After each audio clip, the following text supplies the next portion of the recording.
convencidos que se um morreu por todos e quem morreu, esse um que morreu por todos não foi Pedro. Mas outro diz, eu sou de Apolo.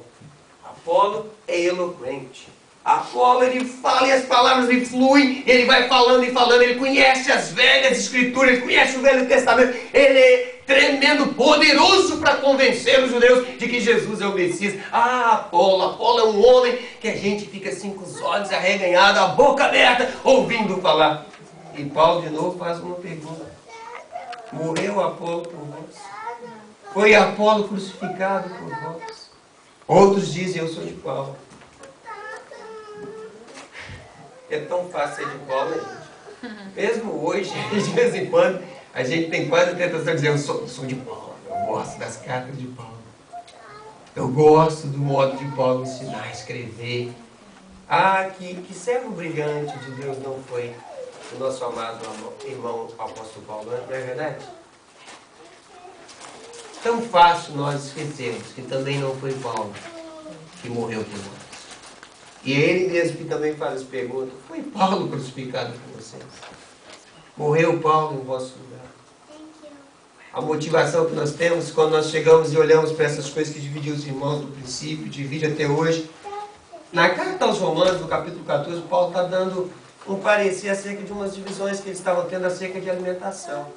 O que comer, o que não comer, o que beber, o que não beber. E note bem como que é tão profunda e tão instrutiva para nós uma observação que no capítulo 14, no verso 15 e 16, o apóstolo Paulo faz com relação a essas divisões e a esses problemas que eles estavam tendo.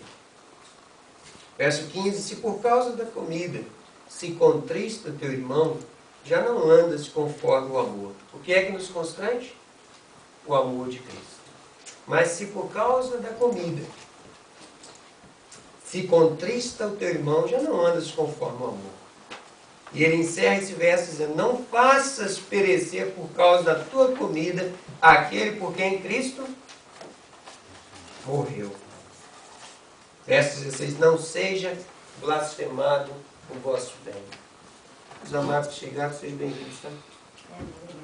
Queridos, Cristo morreu por nós todos. E o apóstolo Paulo dizendo, a motivação que ele tem para viver, que ele tinha para viver como viveu, que ele tem para passar para nós é esta, olha, nós precisamos de uma perspectiva diferente, de uma visão diferente, de uma maneira diferente de olhar para os outros. Não só para os nossos irmãos, mas para as outras pessoas também, que não são irmãos, não são irmãs por causa de uma fé confessa em Jesus Cristo como Senhor e Salvador. Há que haver uma perspectiva nova. Por que destruir por causa de uma coisinha ou de outra coisinha aquele por quem Cristo fez o quê? Morreu.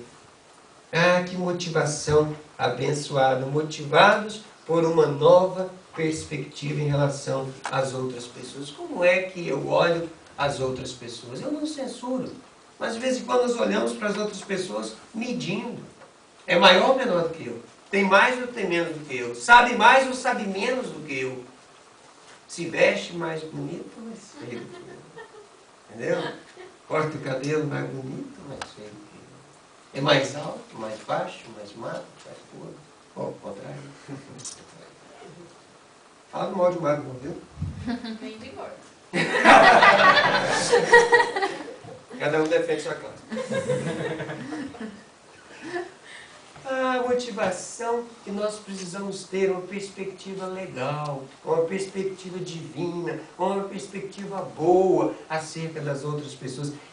Nós estávamos ontem lá na Pensilvânia, alguns de nós, e numa peça tão linda que foi, e num determinado momento o Espírito do Senhor operando, aquela história tão linda, sendo revivida ali, e mostrada para nós acerca de Adão e Eva, acerca do princípio, acerca do começo.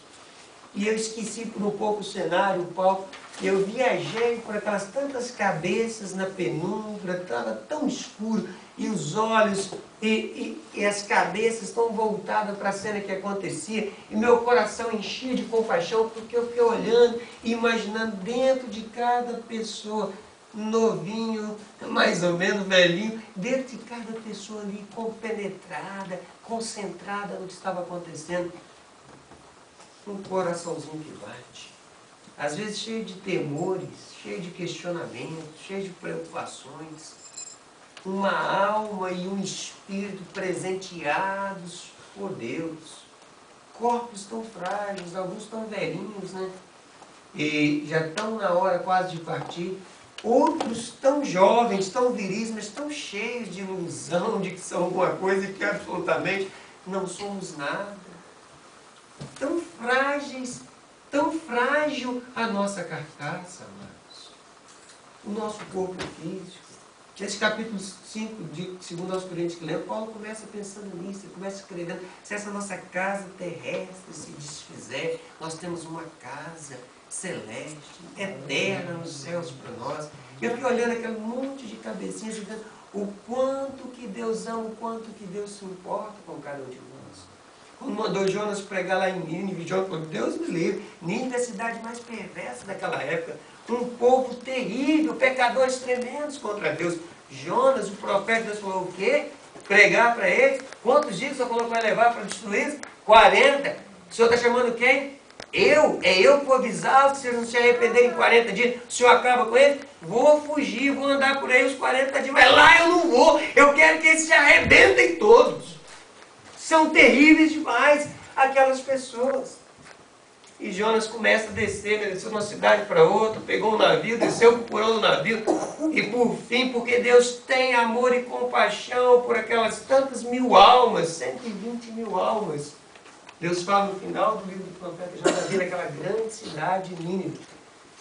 E numa parábola, Jonas que chora agora porque Deus fez brotar uma borboleta, deu sombra para ele, e ele estava bem quietinho lá. Deus fez também nascer um bichinho que comeu a borboleta, e agora Jonas, o sol batendo na cabeça dele, ele começa a blasfemar e se aborrecer e reclamar contra Deus, porque aquela árvorezinha tinha morrido.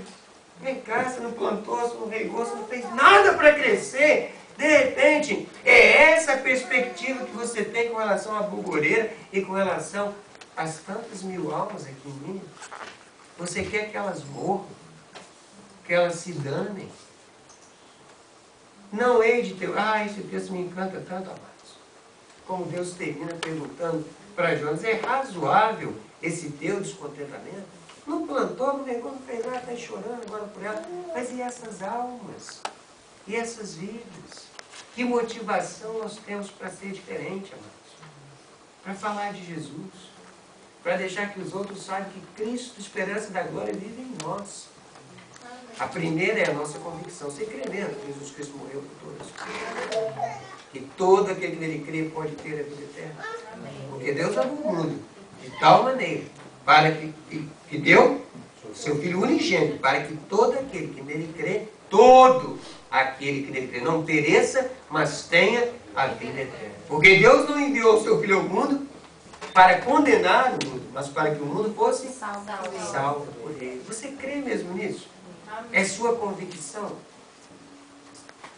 E qual a perspectiva que nós vamos ter com relação às outras pessoas? Se Cristo morreu por todos, a perspectiva deve ser essa. Nós todos, então, morremos. Porque Paulo queria dizer o seguinte, e ele fala isso, ele deixa claro isso. Olha o que ele fala.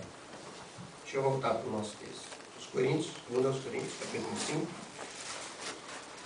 Verso 15. E ele morreu por todos, para que os que vivem não vivam mais para si, mas para aquele que por eles morreu e ressurgiu. E qual deve ser a nossa perspectiva? Morremos também, gente, junto com Cristo. Gálatas 2, verso 20, na biografia do apóstolo Paulo, não pode deixar de incluir esse verso. É um retrato, é uma perspectiva corretíssima acerca de como Paulo se vê. Como eu me vejo, como você se vê, é uma maneira muito certa de saber, de fato, quais as motivações que nós temos para as nossas ações na vida. Para o nosso testemunho, o nosso testemunho. Para o que nós deixamos as pessoas saber de positivo acerca do nosso Deus, nosso amado Salvador, Senhor Jesus, ou a maneira como os incentivamos a falar mal da igreja, mal do caminho, mal da verdade, mal do nome de Jesus. É sério. Paulo está dizendo que ele morreu por todos para que os que vivem não vivam mais para si mesmos, querido. Nós vivemos para o Senhor.